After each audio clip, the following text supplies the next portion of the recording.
Evolving with the cosmos.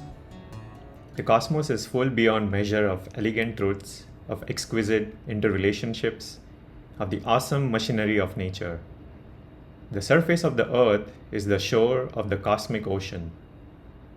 On the shore, we have learned most of what we know. Recently, we have waded a little way out, maybe ankle deep, and the water seems inviting. Some part of our being knows this is where we came from. We long to return, and we can, because the cosmos is also within us. We are made of star stuff. We are a way for the cosmos to know itself. Carl Sagan.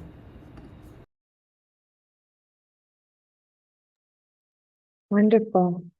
Are you able to hear without the distraction of the noise outside my window? Okay, great. Welcome everyone to Gems from the Wisdom Traditions, a conversation circle sponsored by Still and Moving Center on Saturday afternoons, in which this week we are taking up the topic of spiritual alertness. And so many times during our Gems conversations, as well as our Saturday afternoon conversations, which are called satsang at Still and Moving Center, which, by the way, is accompanied by a potluck since we're there in person. Marianne, when you make it here to Honolulu, you have to make sure to tune in for one of those. We, in many cases, are hearing such just really sparkling little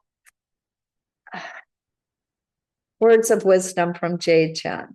And so when I was contemplating whom to ask for this week's presentation, and I was talking it over with my husband, Cliff, there, he said, well, why don't you ask Jade? And I was going, yeah, why don't I do that?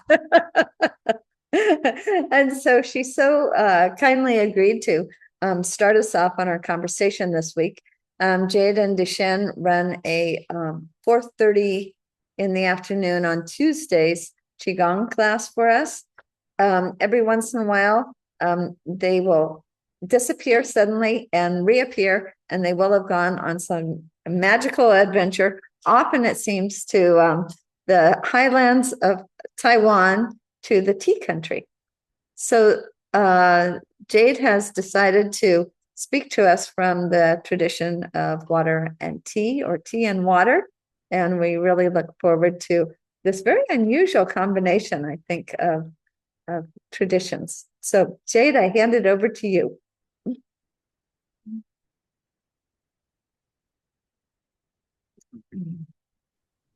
Wonderful.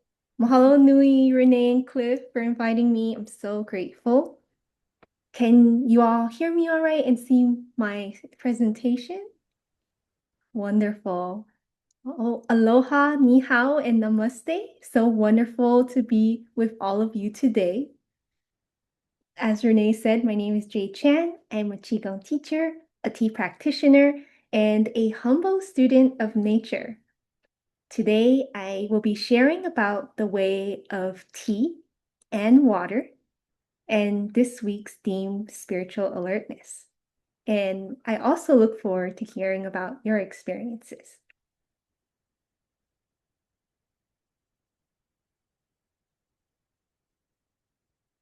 For me, spiritual alertness is seeing the miracle in every single moment.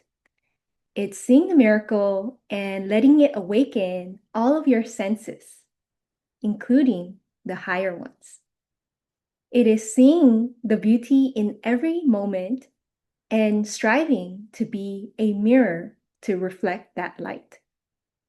And every being you come across, whether it's a leaf to a grain of sand on the beach, to the sun, to a person, there is light in them. It is just striving to see that and being a mirror to reflect that. It's shining like the sun, but also reflecting the light like the moon. It's noticing the signs from Mother Nature, who I consider my greatest teacher, and following the present moment awareness of where that leads you whether it's to an action or a thought.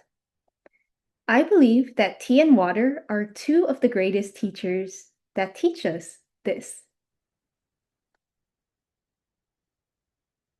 So Ta means the way of tea, and it's my honor to share it with you. Ta is a practice of making tea and learning from the qualities of tea and water and letting it shape you. It's a meditation, a cultivation, and a still art. The word Ta means tea in Chinese, and it refers specifically to Camellia sinensis tea plants grown in the high mountains of Asia. And according to Chinese medicine, tea clears the mind, circulates the qi, which is our life force energy, and strengthens our internal organs and enhances our overall quality of life. I believe this to be true from my personal experience. There is qi, life force energy, in everything. My first teacher from the elements was water. I would look out into the ocean for hours, and I can see life energy currents flowing through the water. I describe it like seeing a matrix made of light, an infinite abundance of ripples. And through living in the Hawaiian Islands and traveling to Taiwan and practicing Qigong in nature, my relationship with water, the elements, and nature deepened. I saw water move from being a formless cloud in the sky to kissing the mountain peaks to becoming a river down the mountain to becoming wind flowing from the mountains, and then to becoming a quiet stream flowing back to the ocean, back to the source. And then the cycle began again. I learned the essence of why all the great Qigong and martial arts practitioners say, be like water, my friend, in practice and in life. And from water, the sophist teacher, tea became another great teacher. It is said that the journey of the tea determines the quality of the tea. The journey of the tea starts as early as the intention of the tea farmer, where the tea is located, whether it's in the high mountains where the clouds kiss the tea fields, or maybe near a very populated area with pollution. And when we speak about tea appreciation, it's not just about drinking tea. It's understanding the entire journey. So I invite you to ask yourself, when the next time you drink tea, ask yourself, where was this tea grown? Who harvested it? With what intention was it picked? How was it prepared? How fresh was the water? How long did it steep for? How was it processed? Was the intention to grow it to share culture, or simply to make money as fast as possible? From the moment the tea is picked to the moment that it arrives here in your cup, there are countless small variables. When you truly understand that, you realize you never drink the same tea twice. Just like you never touch the same water twice. And all of this means that every single leaf has made a different journey, and every cup of tea is one of a kind. So my husband Dasheen and I went to see for ourselves, as Renée mentioned. We went to Tai and Alishan, Taiwan, where you see in these beautiful, gorgeous photos taken by my husband Dasheen. And we went to see the tea fields where some of the best renowned tea leaves are cultivated. And it was a breathtaking journey that continues to this day. For days, we would wake up at 5, start hiking at 5:30 up the mountain through bamboo forests, waking up with the birds, the cats, and even some monkeys. And in the afternoon, we would visit nearby villages and continue climbing the tea fields that extended out like the sea. And on the paths, it was lined with cherry blossoms. And on one extraordinary day, nature kept giving us every possible sign to see the sunset. Every possible sign. And until there was a moment where we had to take a U-turn and we pulled off and parked at a Buddhist temple. And then we walked to the side of the empty road. And this was the view that we saw. Divine timing. The clouds came rolling in like a dream blanket as the clouds reflected a sea of orange and golden yellow reflecting the sun. The chi was different there, and I could feel it. It seeped into the leaves. I will ask you now to maybe close your eyes as I recite a poem, or maybe put your gaze into a soft gaze. You can take a slow, deep breath in and a slow, deep breath out. And smell the tea fields. The way of tea. The journey begins before the first mist kisses the mountain peaks. As the sun rises, painting the sky in orange and pink, clouds drift over the tea fields, slow and silent. In quiet contemplation, doing nothing, yet nourishing all. The first golden rays touch the trees.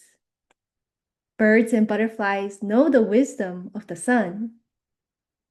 Soft chirps echo through the bamboo forest, rippling across rows and rows of tea fields, filled with the highest chi.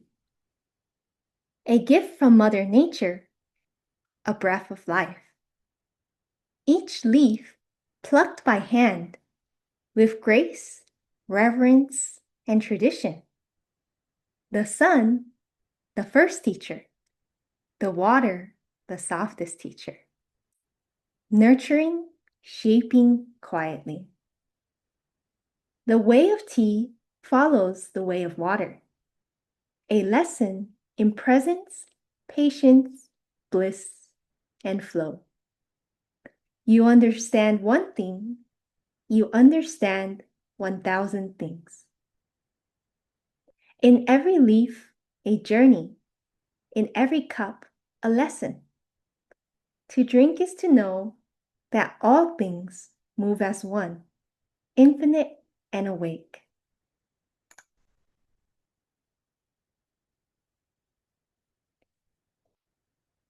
Cha Ren. This brings me to introducing Cha Ren, which means tea people. Cha Ren is anyone who lets the qualities of tea and water shape you. Learning from the water. It is a self-cultivation, and as I mentioned earlier, a meditation. It is practiced from tea masters to monks in Shaolin temples, to tea servers, to tea practitioners who practice and raise the energy wherever they go. I am still learning, but I do have some understanding, and it is a joy to share with you today. In tea philosophy, it is said that the tea is as a mirror. It reflects whatever energy you hold and cultivate. And that is why when you practice tea with that is why you should always practice tea when you're in a good state of mind or or have the intention of raising your vibration as you practice or as you drink. Preparation to become Jing, as we say in Chinese, means to be clear, receptive, and silent. Not just clear in our speech, but clear in our mind and our body. On another trip to Taiwan, my husband Dashane and I went with an intention of deepening our Qigong and also meeting a Qigong and tea master. Both came true.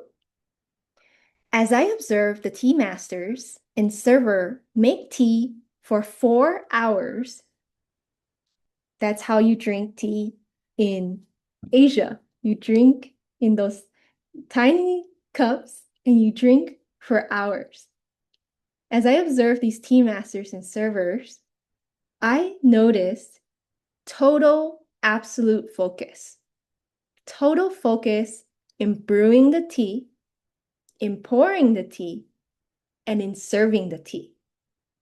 Complete focus and complete presence is the key. And that is a part of spiritual alertness. It's something that anyone can awaken in themselves at any time. It's seeing that miracle in the moment. I practice Cha Dao every day or every other day. And every single time I have made tea, I have learned a new lesson, a new reflection. One thing that I learned is it's not the person that's the master. It's the tea and the water that is the master. It nourishes all things without trying to. It flows everywhere without trying. So if you take one thing from my presentation today, I hope it's to listen and notice the water around you. Or even another element. Pick one, start by observing one thing, learn it earnestly, journal about it. Because when you understand one thing, you will understand 1,000 things. And if you like to learn deeper, you are invited to my Art of Chinese Tea and Presence workshop on Sunday, February 15th at the Still Moving Center, where I'll go deeper into Ca Dao, the art of Chinese tea, and how you prepare it. And now I would love to hear from you. And mahalo, 谢谢, namaste. Thank you so much for giving me this opportunity to share with you. And I would love to hear from you and ask Renee to also to help facilitate with me. What are your experiences with tea or spiritual alertness? Mahalo, 谢谢, namaste.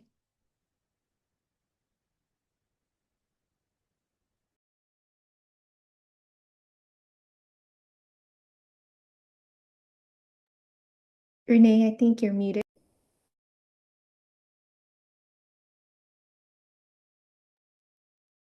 Oh, thank you ever so much, Jade. What a lovely and graceful presentation that was. Very charming and meditative for all of us to kind of just imagine going on your traveling journey with you.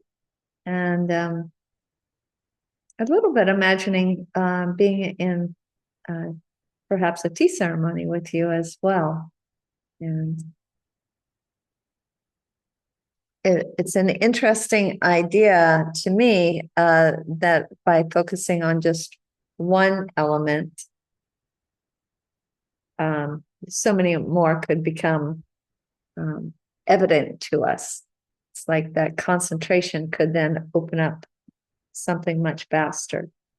I think normally when I would think of spiritual alertness, I would think of putting my attention really broadly out there, being like having my antennas really up and aware. So it's a really interesting idea to focus in order for that to happen. I just wonder what other people might have to say about them. So nice to have all of you here. Thank you for coming.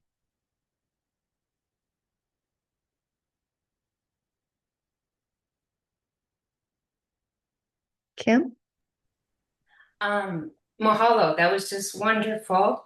And it's so nice to see Jade. She's also a hula sister. So it was just really lovely to see it. And I just want to learn a lot more about tea. And I am drinking tea. And just focusing, like what Renee said, on one thing can open up a lot of things. And to me, it was bringing up hula things too. So I think there's a connection in our world. And I also wanted to ask on that tea that you're doing, is that just in person or is that going to be for online also?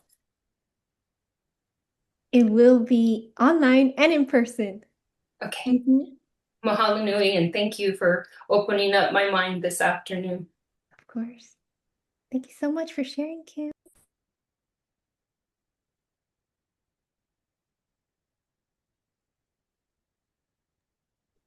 Are there other people? Oh, go ahead, Sandra. Thank you. That was beautiful.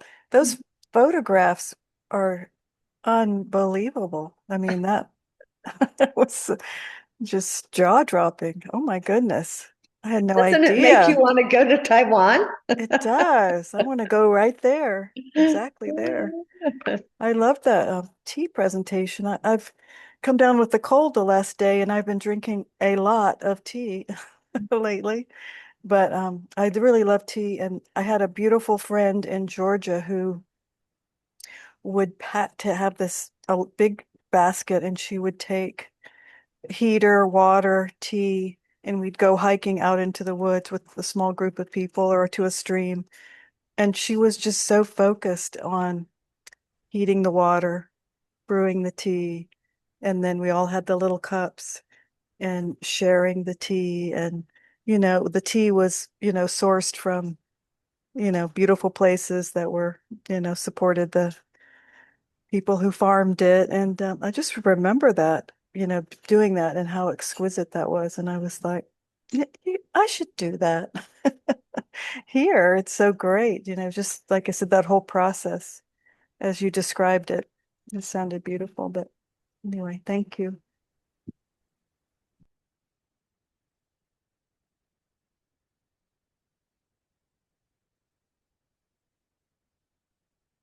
Marianne, is that you coming on?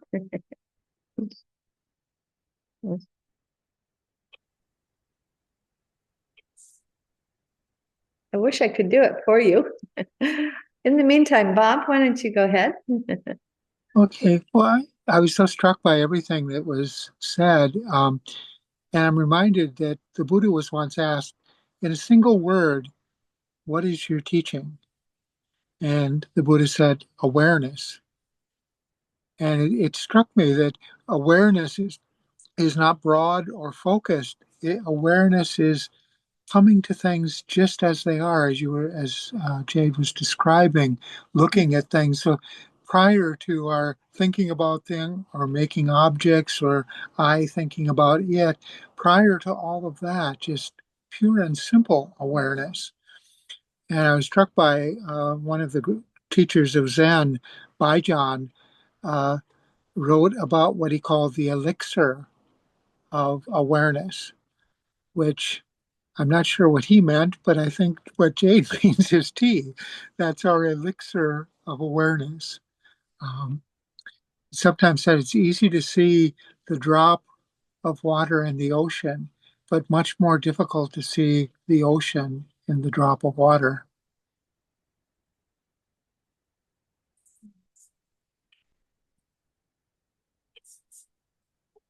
Great Cohen right there, Bob.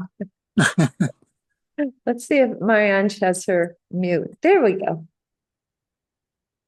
I think just following up on that, Bob, statement, the sharing of a very present tea pourer I was graced with that.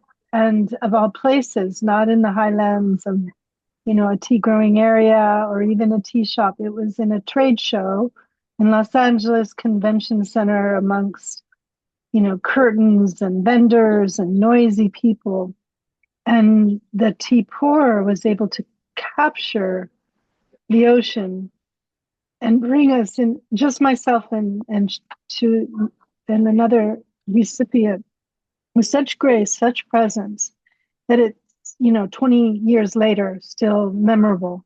And my experience from tea and water and presence was really forever changed by the capacity of a person to communicate and to gift a tradition with so much wholeness and so much grace. So I really think, Jade, you did that as well. And I'm so glad you're Zooming that talk. I want to get the information. And I think that to be able to connect the tea, which we may not all go to the farms, or we may not be picking it, we may not have seen the baskets, but there is a way by intention to bring it to the pouring. So I just think that it invoked a great deal of the capacity for each of us to be in that moment. And I really appreciate the reminder, the experience, and your authenticity in sharing today.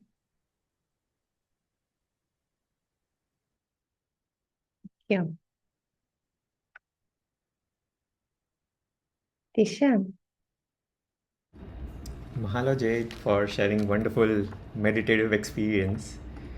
I think there were a couple of things which stood out to me. One was practicing tea. It's kind of an act of cleansing and an act of dropping all ego and identification. I think one of the things which I echoed with Bob from Buddhist tradition is awareness or even alertness. It's exactly about to not falling asleep into identification. And if I think from the Taoist principle, it's when you interact or when you are in the nature, it's how can you be there without interference? It is being able to see something without allowing anything to come in forward of your awareness. And in a way, it's a moment of complete presence or a complete consciousness in some ways. And it is an ability to listen to life. And there are different phases of charan, which is first phase I feel is to cleanse the cup.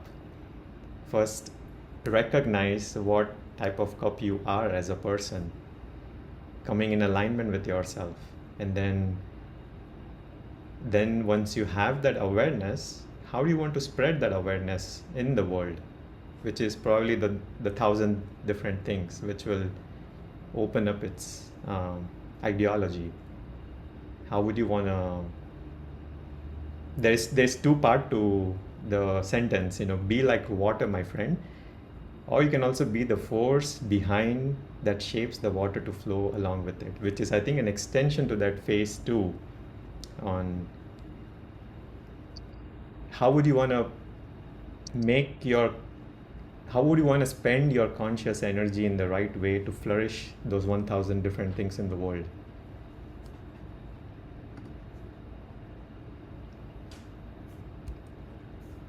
Yep, I think that's it from my side. Thank you.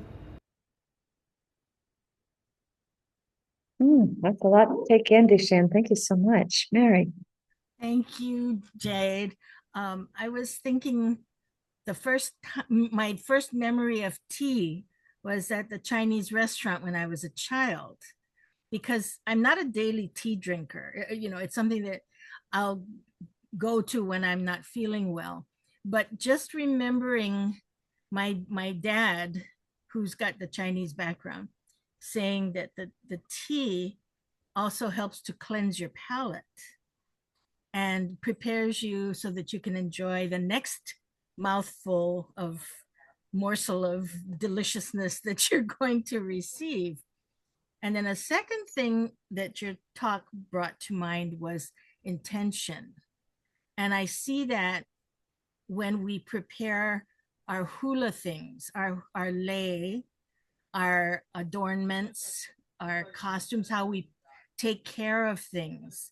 And then the third thing was gratitude, because we are grateful that we have what we have and are able to share it with others. Amen.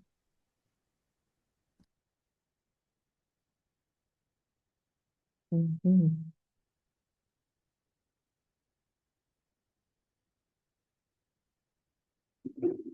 Yeah, there is something in watching anybody who is dedicated to their craft, in the way that they look at what they're going to be working with, the way they like set whatever the setting is for their work, and the implements that they will be using, and a certain degree of respect, almost, yeah, I would say respect for those implements, whatever they are, that just in the way they're preparing for whatever it is that they are about to do, they've shifted the energy in the field that they're working in. They've probably elevated their own energy to begin with, in the way that you mentioned, Jade, that you want to go into tea with a high attitude, or at least with the intention to raise your vibration, so to speak, your state of consciousness. And I can only imagine that it's something like that, for example, in your circumstance, Marianne, when you were talking about the tea pourer in a noisy convention, who was able to so convey the sense of quiet and grace, and I imagine a certain degree of almost reverence, that now a couple decades later it still resonates with you.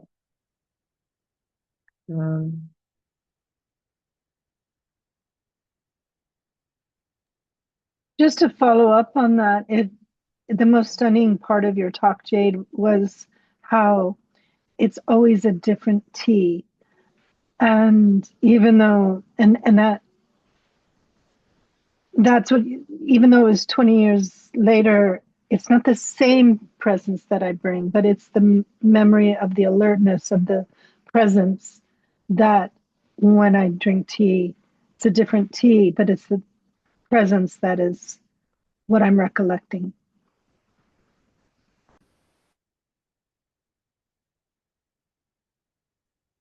I guess part of what I'm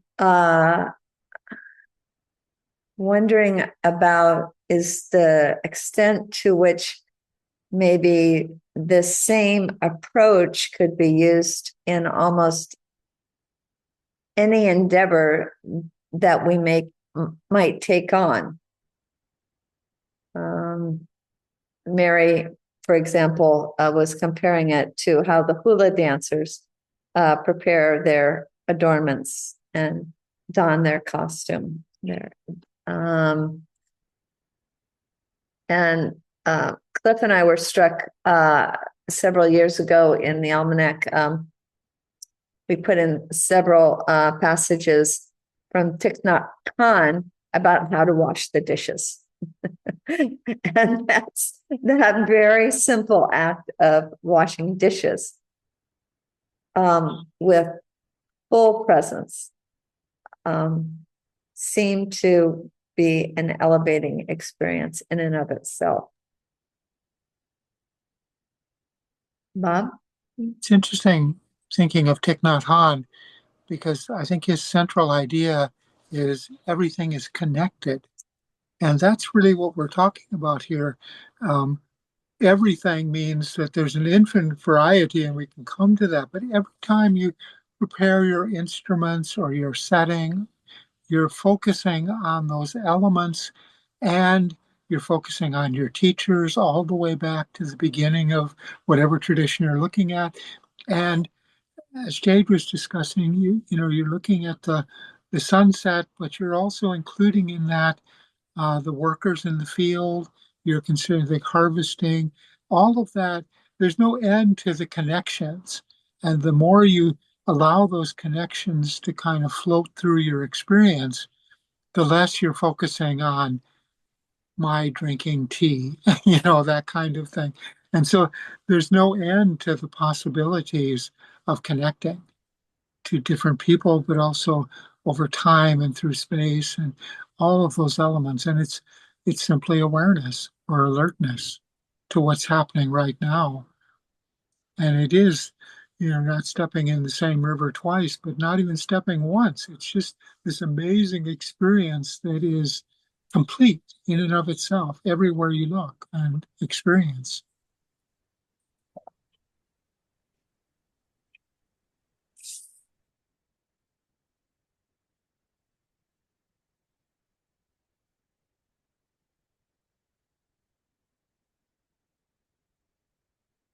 It must be for that reason that when you concentrate or when you look at, when you really immerse yourself in one thing, if it's the water, if it's the tea, if it's the hula, the rest opens up for you.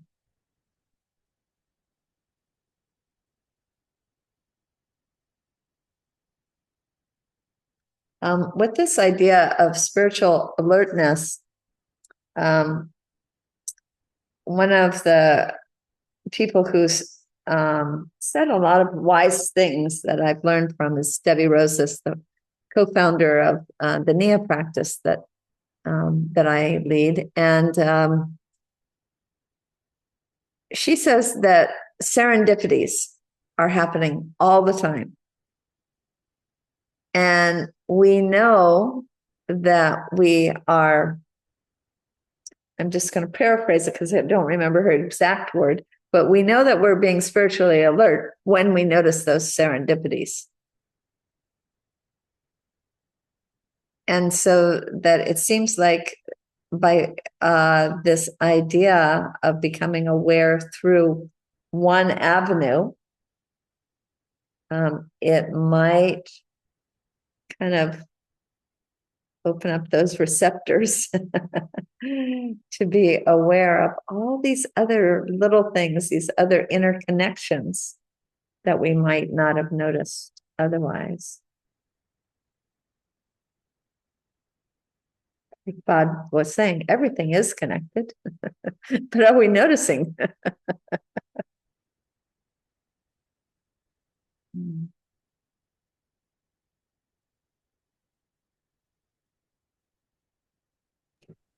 I think that's really true. What Bob's saying is everything is connected. And for me today, noticing living on the Big Island, Kilauea was going off today, and just a little bit. It started around 11. Some of it was a little bit earlier, but the connection was all of a sudden it got cooler, and we've been having thunder, which we have not had for a long time. And if you stop and think about it and just noticing, there is connections in this earth and in us. We just got to stop and watch it.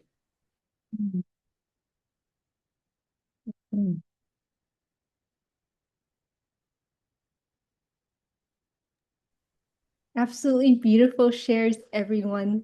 Thank you for everybody who shared so far.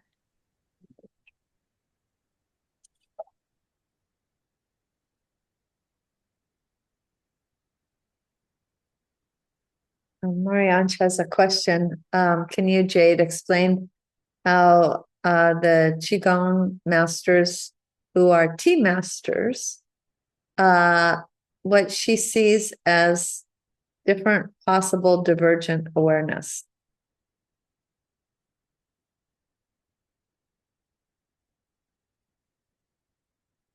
I don't think I understand the question, Marianne, but maybe Jade does. Would you like to share a little bit more, Marianne? I to don't your know why question? people can't read my mind. Um, We just want to I feel understand a that little more. you've studied qigong in different ways and other practices, but you mentioned being with learned people from both traditions, or maybe a person who has both traditions. And I just wondered if there was a nuance or something very special or unique of that practitioner versus a master of just the qigong. So just in a way, an effort to understand how the two work together in water way. I'm not sure if you had that experience in working with someone who has, dual expression of their gifts or not, but maybe you could pretend you do and answer the question. That's a lovely supposition.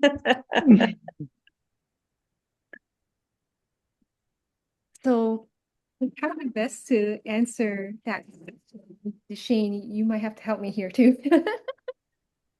So I remember listening to a monk from the Shaolin Temple, and he talked, and in the Shaolin Temple, depending on the temple that you go to, they practice many different practices from Kung Fu, Qigong, um, tea ceremony to chanting, etc. There's many different forms because they're you it's to there may be one practice that someone really resonates with that is an opening for them to awareness. And sometimes you have to start from one practice. Maybe one practice speaks to you deeply. Mm. And there are also some that do multiple practices. And whether they are a practitioner, teacher, or master. And also, second thing that I would like to share is the concept of being like water is across all of, I would say, most of Chinese and Taoist and Buddhist, Taoist and Chinese philosophy. And it is across Qigong, martial arts, and tea philosophy. When we went to Taiwan to meet the Qigong practitioners and the Qigong masters, there and Deshane, I was watching Deshane sparring with them, and there were these elders that were like 70 years old in vibrant health, and how they were moving, how they were sparring, it was as if their body was becoming like water. And it's this practice that can be embodied in us, whether we are drinking tea as a state of mind or in the body. And Deshane? I think so. The master is aware about all the energies that is happening in the room, and sometimes there is specific roles which is given to people. So the one who is serving tea is a tea server, and the way the server will prepare the tea will also influence the energy of the master sitting in the room alongside, and they see the tea as a way to raise their chi. And the way I like to reflect is, from the nature, is tea is in a form of a manifestation of all the different energies coming together: the earth, the air, the water, the sun. And if you think in that way, all these different energies are intermixing and somehow working together at the same time. If something changes, one energy changes, it changes the quality of the energy. And I think that's what I got the sense of that energy. If you can practice those different energies together, but I believe it's the other way around. The different energies will influence you, and you can make the necessary choices in the moment on how you want to go and change anything if you want. Wonderful question. And Thank you, Dasheen, for adding to that beautiful insight. Yeshe.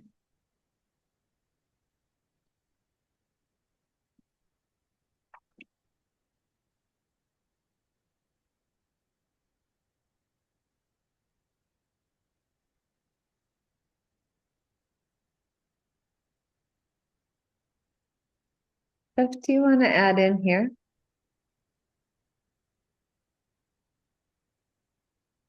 Oh, are you calling on me? Well, I'm wondering if you do.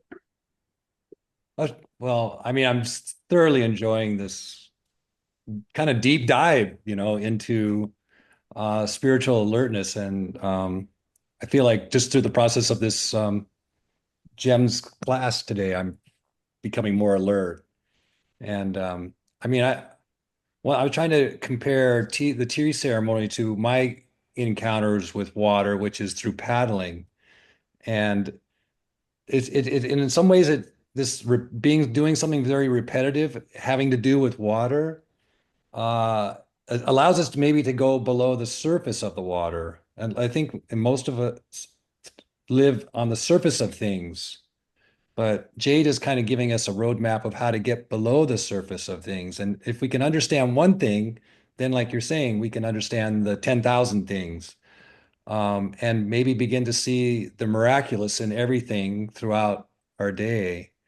And so it's, I don't know, it's just thoroughly enjoying, thorough enjoyment of the discussion today and everything that everyone's contributed to it. And yeah, the goal obviously is to stop seeing everything in the normal way, regain the childlike state where everything is fresh, everything is new, everything's original, everything's miraculous. And to begin to see that in the most simple of things, like doing the dishes or having tea, slowing down, is and stop living, say, in the future, but somehow find our way back to that kind of interconnected awareness in the present. It's very inspiring. I think all the contributions that have been made have added to my appreciation of the subject. And thank you, Jade, for the way you started us off. I really appreciate it.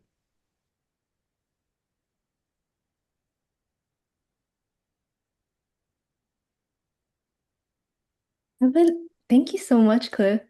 And I would like to add to that, and thank you for reminding about, paddling in the ocean, because that's another way to be close to water and talking with water too, is when we practice tea, or when we do anything with that heightened spiritual alertness or awareness, we can, whatever reflections or learnings that come from that, we can actually apply that learning to other areas of life. And that has been one of the great joys and humbling experiences of practicing tea, is letting the awareness or the reflection of the moment or the learning that of the moment float up to the top, and then realizing that these practices of learning from the tea and water can be applied to life. And that's the essence.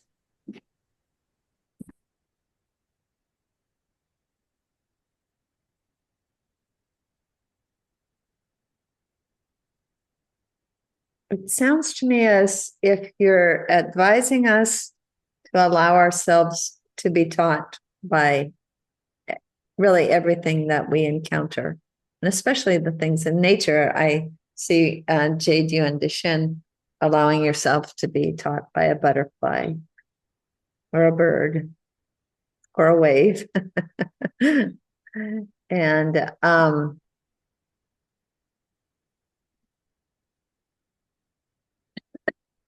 And that inner slowing down seems to be key to allowing ourselves to be taught. For example, it could be, there's a lovely painting in the background of Paula's screen. And if one were just to stand in front of that painting for a while and just let whatever the wisdom or the inspiration was that the artist had in creating that painting. One might gain, some great insight, and maybe that that mindset, that frame of consciousness is the spiritual alertness, that just practicing giving ourselves attention to whatever it is before us might cultivate.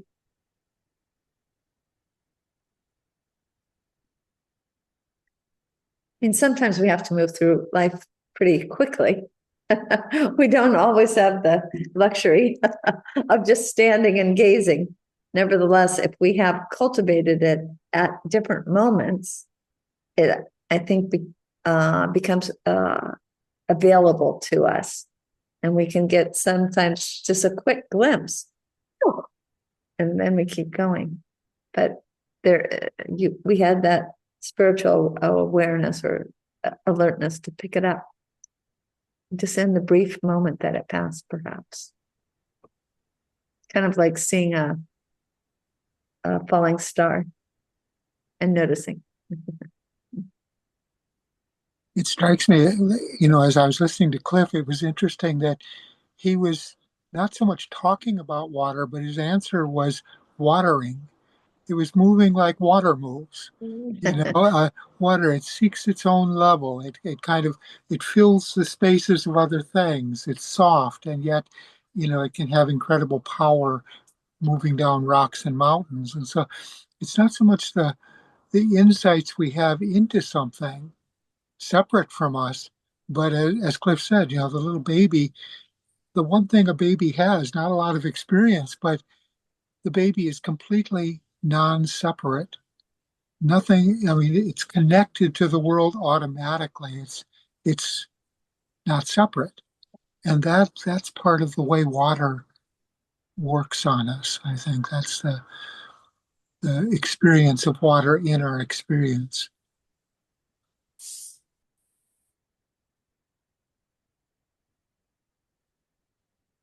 Hmm.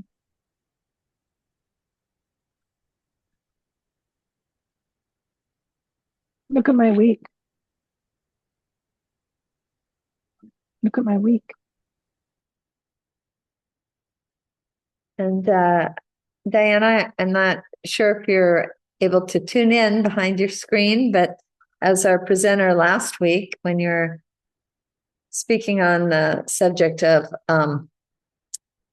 improvisation within the theater context, is there something here that's striking you that seems consonant with your experience in that realm? Improvisation to me seems a lot to do with being in the present moment. Yes.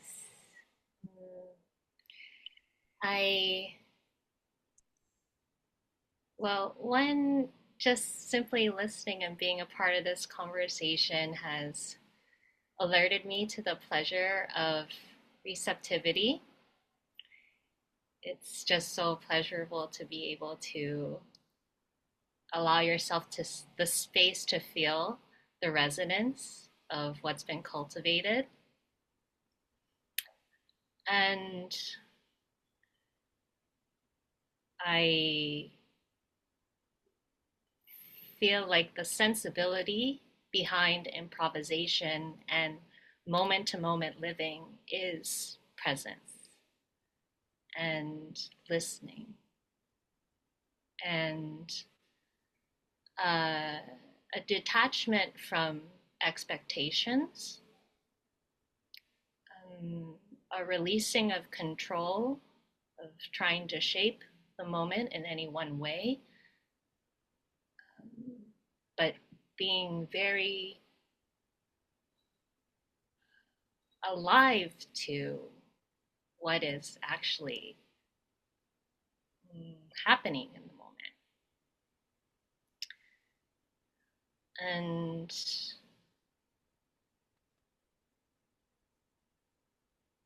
I think that's where discovery can arise. When something new that wasn't there before has a chance to be sensed.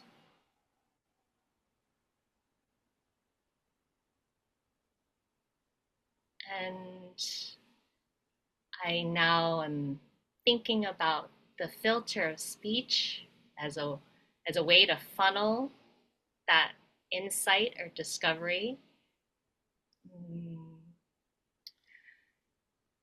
The combination of both words and the resonance that it carries becomes the container of transmission.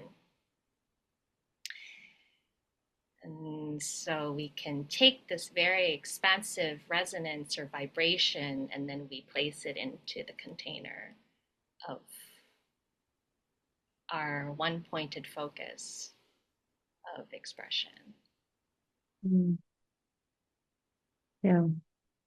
There's only one word that it can come out of our mouths at any moment of time. I appreciate that. Yeah. Great. Does anyone want to give a final sharing or takeaway? I'm not sure we have enough time to go around the circle and get everyone's takeaway today. But I wanted to give a chance for someone to give a final thought that they might not have had a chance to raise. So I want to put that call out there. Anybody have something they didn't get to say yet?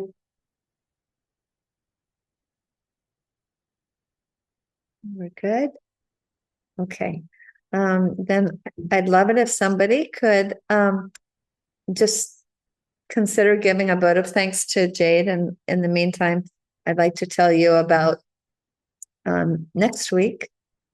In this year of evolving with the cosmos, we are taking up different aspects of nature over the course of the year on not every week, but every once in a while. So a couple weeks past, we took up the sun, and next week we will take up the moon Kamahina in Hawaiian, and our kumuhula, Malea Helela, who happens to be Mary's daughter, and our hula teacher and Hawaiian chanting teacher, for example, at Still Moving Center, is going to be our presenter for the topic of the moon, Kamakina. So can I ask if anybody would like to give a little vote of thanks to Jade today? Probably. All of us have a lot of gratitude to her. Well, why don't I be our spokesperson? Jade, the way that you culled together such beautiful imagery, the poetry that you recited for us that you had initially created yourself, or at least received, and the thoughts that you had culled from so many of your different life experiences were really illuminating to all of us, which means giving light. And that spiritual alertness that we're talking about seems to me to have to do with this receptivity to light. And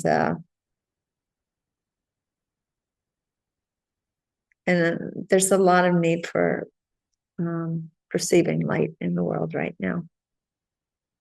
And you shine a lot of it for all of us. So thank you so much. Thank you so much, everyone. Such a pleasure. And thank you all for sharing your beautiful insights as well. Thank you, Renee. Yeah, thank you. Aloha, everyone. Thank you so much. See you next week, perhaps. Aloha. Thank you, Jade, and everyone. Mm-hmm.